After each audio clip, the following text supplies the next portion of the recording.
La forêt respirait dans les nuances du crépuscule. Un ciel lavande tendre se fondait dans les verts les plus profonds. Les ombres s'étiraient, cherchant les derniers murmures du jour. C'était un lieu hors du temps, un sanctuaire de magie ancienne. L'air était chargé du parfum de la mousse et des secrets. Une jeune femme marchait lentement. Ses pas ne faisaient aucun bruit. Elle se déplaçait avec une grâce qui faisait écho au bruissement des feuilles. Ses yeux, grands et curieux, s'imprégnaient des mystères des bois. C'était une créature de la ville, perdue dans une symphonie de la nature. Le chemin serpentait, l'invitant à aller plus loin.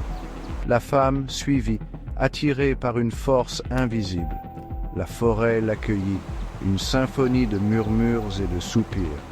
La ville, avec ses lumières crues et ses contours froids, semblait à des années-lumière.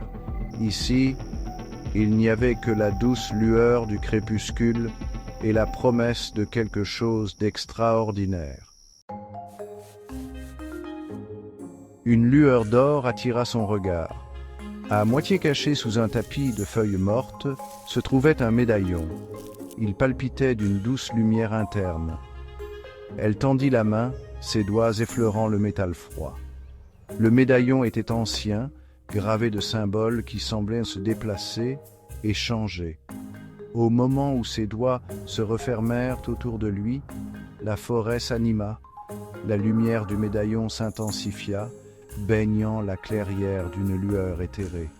Des lianes, brillantes de lumière bioluminescente, s'enroulaient autour des arbres. Des papillons aux ailes de vitrail voltaient dans les sous-bois. L'air vibrait d'une étrange énergie. Elle haleta, serrant le médaillon contre elle. Quelle était cette magie? La peur luttait contre un étrange sentiment d'émerveillement. Cette forêt, autrefois silencieuse et attentive, palpitait maintenant d'une force vitale qu'elle pouvait sentir jusque dans ses os. C'était beau, terrifiant et absolument captivant. Une créature de brume et de clair de lune sortit de derrière un arbre.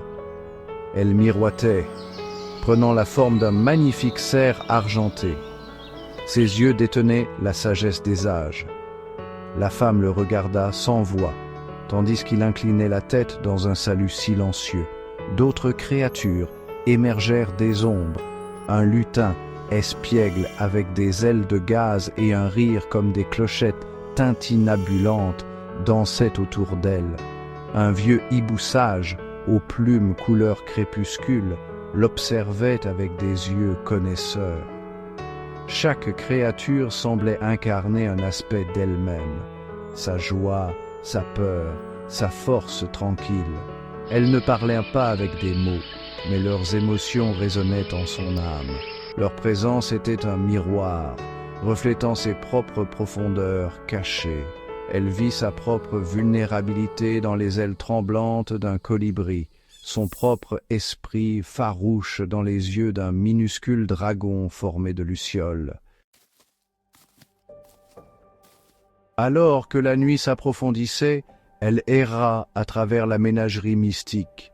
Chaque rencontre éveillait quelque chose en elle. Avec les lutins joueurs, elle ressentit une poussée d'émerveillement enfantin. Le cerf argenté fit jaillir un profond puits de compassion qu'elle ne se connaissait pas. La forêt, qui n'était plus un lieu d'ombre et de secret, devint une toile pour son âme. Le bruissement des feuilles murmurait ses propres peurs et désirs inexprimés. Le ruisseau gazouillant faisait écho au rythme de son propre cœur. Elle était à la fois perdue et retrouvée, à la dérive dans un monde qui reflétait son propre paysage intérieur. Le médaillon palpitait chaudement contre sa poitrine, un rappel constant de cette nouvelle connexion. Ce n'était pas seulement une promenade dans les bois, c'était un voyage au plus profond d'elle-même. À chaque pas, elle se défaisait des couches de sa vie citadine, révélant le cœur sauvage qui battait en dessous.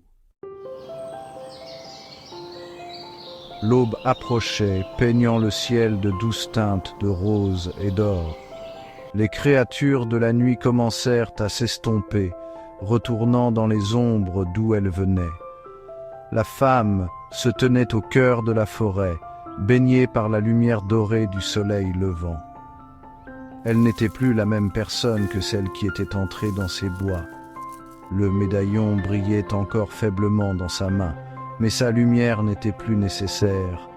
Elle avait trouvé la lumière en elle-même, allumée par la magie de la forêt. La forêt faisait maintenant partie d'elle, elle sortit des bois, la ville, l'attendant au-delà. Mais elle portait la forêt en elle, les murmures du vent, le parfum de la terre. Elle savait qu'elle était connectée à quelque chose de plus grand qu'elle-même, et elle savait, avec une nouvelle clarté, qu'elle était chez elle.